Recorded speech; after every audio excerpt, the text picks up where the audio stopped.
Welcome to Standard Chartered Money Insights, a podcast series by Standard Chartered Bank that brings you market views and insights on the go. Hi everyone, welcome to this episode of Through the Noise. My name is Heung, a senior investment strategist with the bank, and I'm happy to join with Rajat Bhattacharya, who's also a senior investment strategist with our Standard Chartered Bank CIO office. Welcome, Rajat. Let me again start with a question. When I read it weekly, we saw the title, U.S. President Trump's first year 2.0. So he just completed this first year, as you alluded to in the title. What are the lessons investor can draw from it so far? Hi, Ray. Thanks for having me. So, indeed, let's review the market performance and the economic indicators for the first year. I mean, that should give us a good indication of how President Trump has done and what should we draw from those. So, President Trump has met some of his core second-term objectives in the first year, I should say. Now, US stocks are up 16% in the first year of the term. 10-year US government bond yield is down almost 40 basis points, and crude oil prices are down 24%.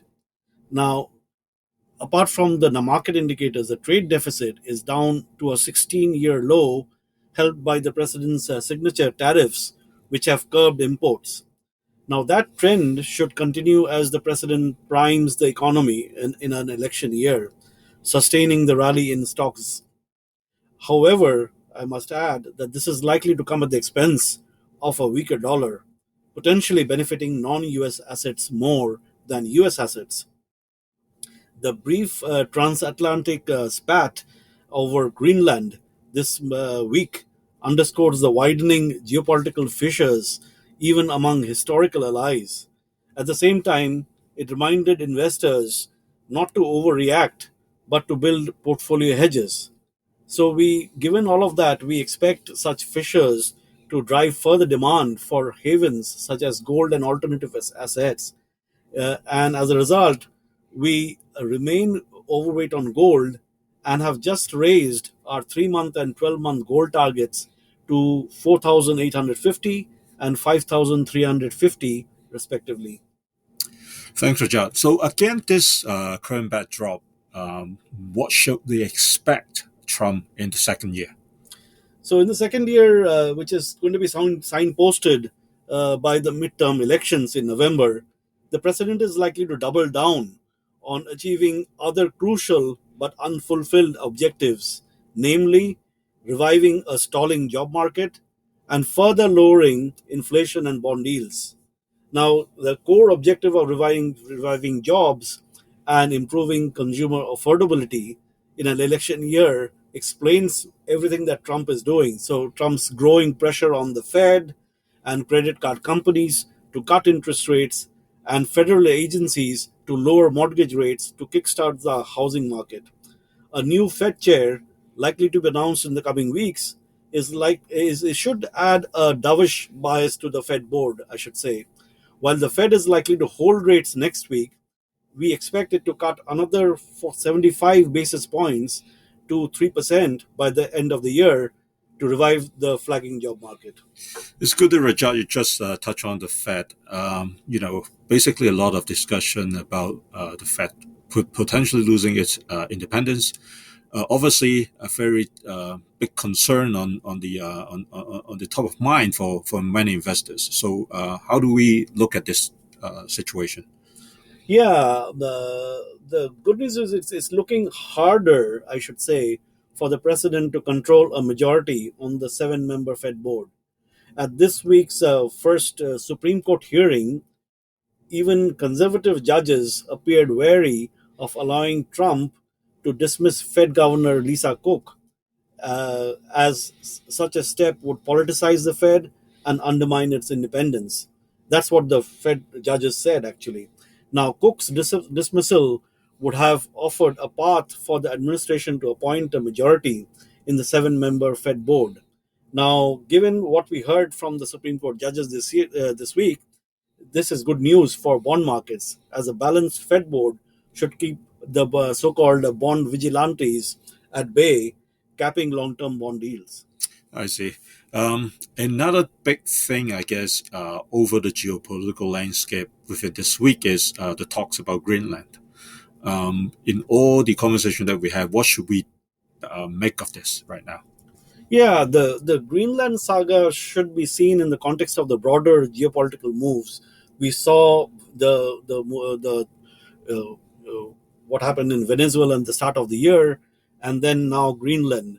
Uh, all of these are aimed at really capping oil prices, building strategic military defenses, and getting access to critical minerals. That's Trump's core objective. Now, nevertheless, the brief escalation of the Greenland crisis, followed by the quick de escalation, underscores the need for investors to stay calm instead of overreacting.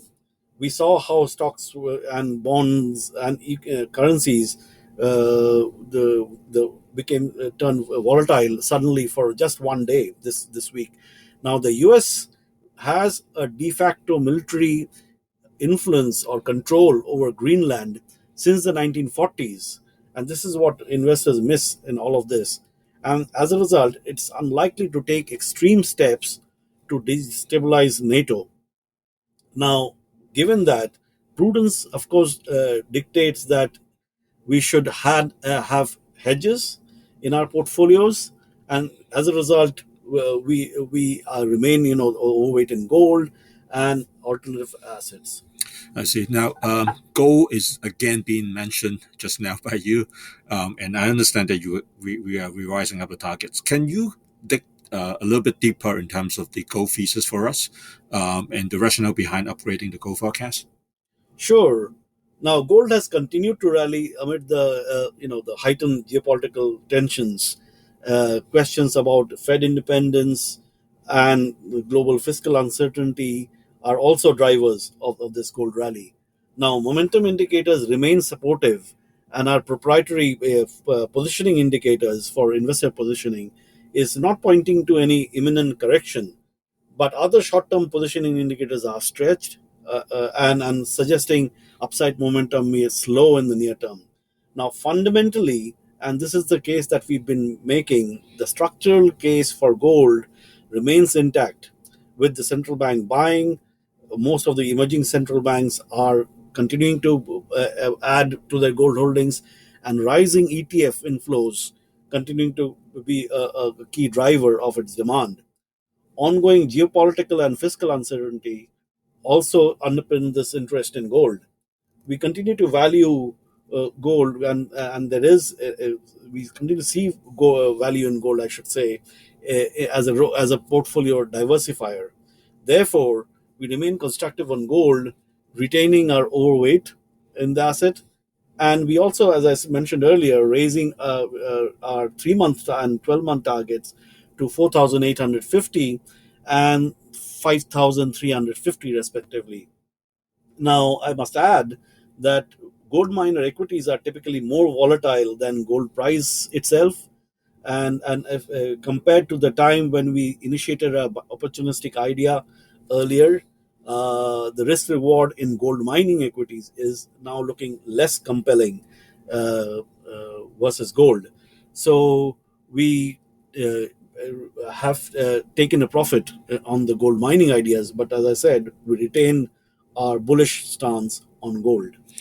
Thanks, Rajat. Apart from the geopolitics situation, in terms of one is one key risk that we're looking at, what other risks are on the horizons that you should maybe remind our investors?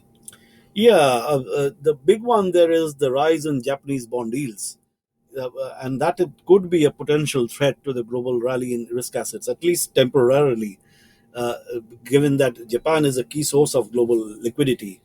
Now, this week's sell off in Japanese bonds, which also pushed US yields briefly higher, was triggered by concerns about rising fiscal deficit following Prime Minister Takaichi's plan to suspend the food consumption tax for 2 years, as she called for snap elections next month.